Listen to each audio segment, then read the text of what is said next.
মানুষ মারা গেলে কি বলতে হয় জানেন? সুন্নত কি? কি সুন্নত? মানুষ মারা যাওয়ার পর সুন্নত কি? ইন্না লিল্লাহি ওয়া ইন্না ইলাইহি রাজিউন বলতে হয়। এরপরে বলতে হয় আলহামদুলিল্লাহ।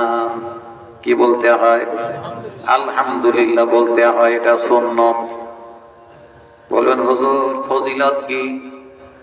আল্লাহ তাআলা রাসূল বলেন, আল্লাহ তাআলার ফেরেশতারা যখন বান্দার জান কবজ করে আল্লাহর কাছে নিয়ে যায়, আল্লাহ জিজ্ঞেস করে, ও মালাকুল মউত, আব্দুল করিমের জান কবজ করলে আব্দুল করিমের ছেলেরা কি বলল?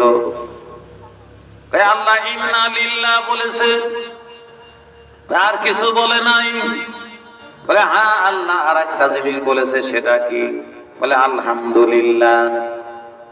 আল্লাহ পাক রব্বুল আলামিন ওই ছেলের জন্য খুশি হয়। জিবরাইলকে আমিনকে অর্ডার দিয়ে দেয়, আও জিবরাইল, আমার জান্নাতের মধ্যে আমার বান্দার জন্য একটা ঘর বানায়া দাও।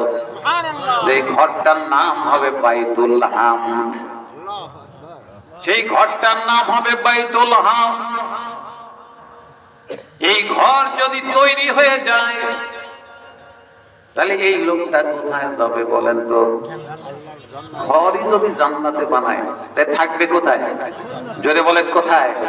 আমরা যাব কোথায়? সব জান্নাতে যাব ইনশাআল্লাহ। যারা যারা যাবেন আবার হাত উঁচু করে বলে আল্লাহু আকবার।